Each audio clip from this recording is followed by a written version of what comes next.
as we go forward, the meta starts to evolve a little bit. I think we're still stuck in that DMR, AR kind of meta at the moment. You know, I'm hoping weapons get a little bit of a change up. The formats are getting a bit of a change up here, there, and everywhere. And ultimately, it's just really a bit of a refresher because we've been here for a fair few years now, but it's still good to see plenty of people watching. And again, when you look at the prize pools, it's not as if the game's going away anytime soon. Yeah, true. It's only going one way, and that's forward, and thank God for that, because this is as good as we get anything. Let's see now, Meta trying to catch Afreeca Freecs off. Oop, that's a clip tire, so that one there tries to reload, not gonna happen, and now they make the full-on pull-up. Silson, full speed forward, takes down Ancia, and I looked to Afreeca earlier, I said, okay, there's your East Circle, here's maybe something you can make of it, and still, now they get caught off trying to rotate out, losing one early. It's a little unfortunate. Changes up to which player Tiggleton is going to be going after, but instantly there is a response. Comes back from Mert. Spots him at distance, and he is confirmed. They're going for the full send here. It's a little bit sketchy, though. That's not the greatest play in the world to be hitting that when one player's directly above you. It comes down to HWin. Last man standing. Wow. The first knock comes in. Tiggleton, really good spray, gets him down quick. The reaction from Mert, they had no idea that Soniqs were coming over on that hillside. The instant reaction with the double spray coming through from Mert there. So not only get the first knock, and then, oh, here's another drive-by. That's jousting as its finest. HWin tries to get away, not gonna happen. Soniqs full 16th. Keep in mind, everyone, Soniqs won game 1 today, and they just have not had anything going their way ever since. But wow, what a response from DA on that one.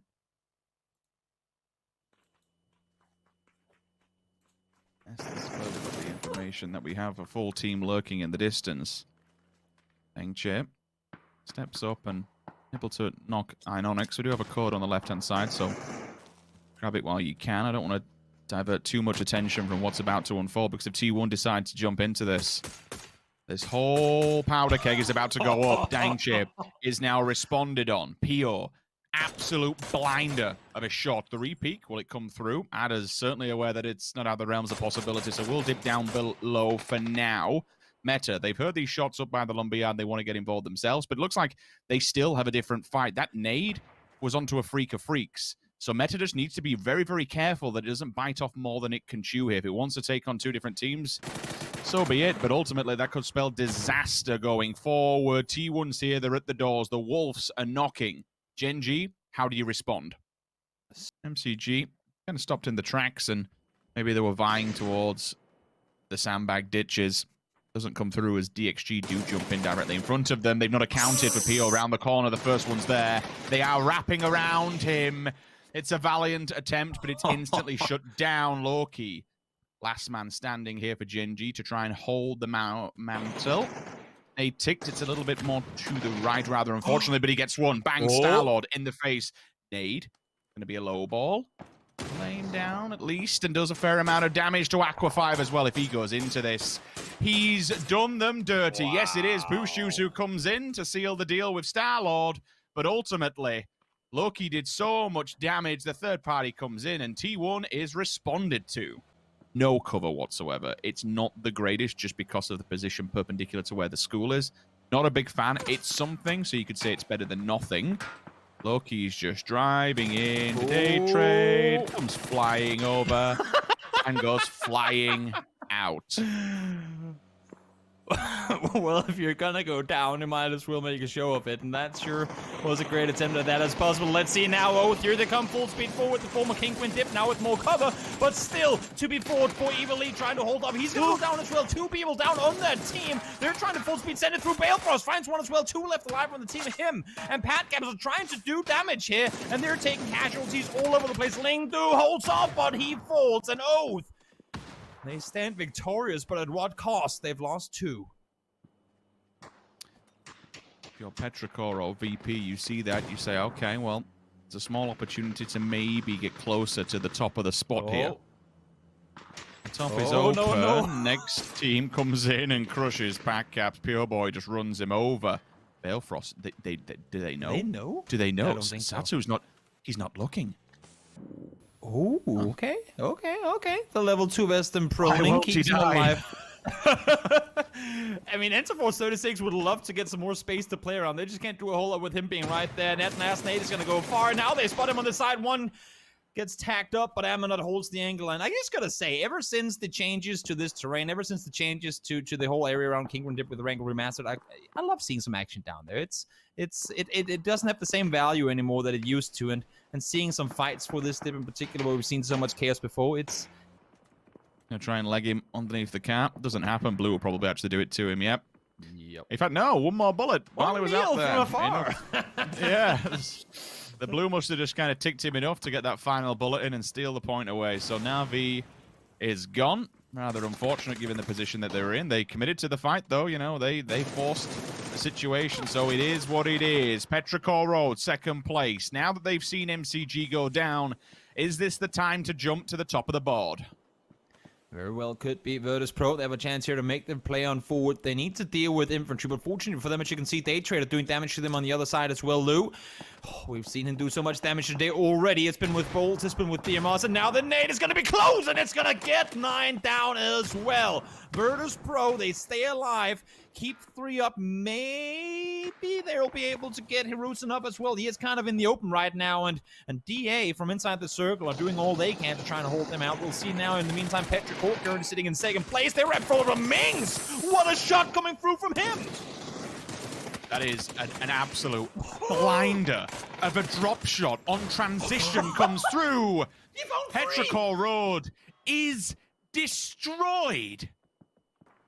Might be able to put a bit of a fight up against Tianba, but if I'm Tianba now, I'm feeling that. But you can see already by the health bars, that is flying, but it's someone else who gets him first. DXG from the backlines, the bombardment. I feel bad here for Tianba. They are caught between a rock and a very hard place. This is going to be so difficult to win out. Oh, no. You don't from though. Actually, Lorena knocks himself with his molly. He tried to throw one over, but as soon as he threw it, the other nade exploded. That's going to get him down. Unfortunately, we'll get Flush Tianba in trouble. And DXG again.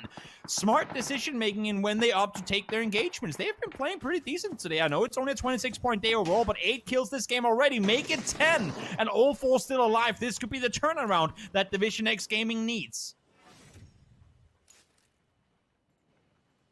Few kills starting to rack up as we move into our top 4 now. Every single team 4 alive on the board. Let's give you the lay of the land. So now there's an opportunity to really put the hurt on them. Now's an opportunity to push out and do some damage. There we go. Venotica, second one will fall. Make that a third. Meta Gaming has just been shredded. They're getting picked apart from all angles. Really a tough task for them to try and stay alive here. And Flash's position is absolutely crucial in them getting the oversight vision. Let's see now, will that get the better of Ragnar? Will he go all the way down? No! Able to crawl out of the molly just in time, but I'm not sure how much more will come of it. I'm pretty convinced that Daytrade will do what they can to deal with him before having to worry about teams on the other side of the rope, which is in this case DivisionX Gaming. They need to make their way forward, and they will really only have smokes for cover.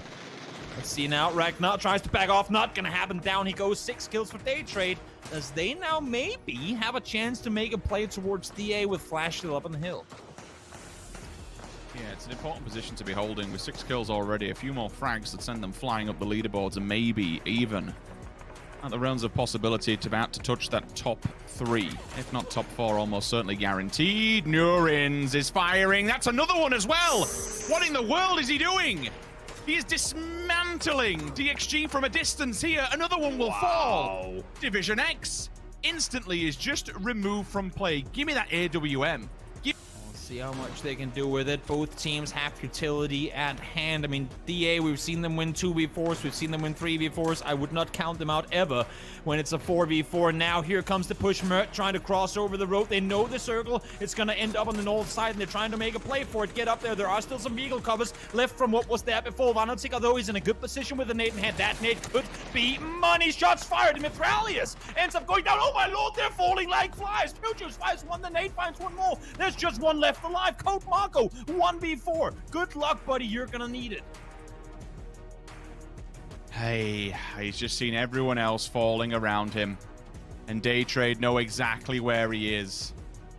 I cannot believe how quickly Daytrade's kills has just escalated to 10. It'll be 11 and 12 very soon. Marco could be the unlucky 13th number. Back that up with a win, and this has been a monumental game for Daytrade. 2 are going to wrap low. Vehicles are in abundance. He's given up the final position. If they didn't make note of where he was previously, they most absolutely, certainly, surely do now. And Nautica says, you know what? Full send, job done, GG!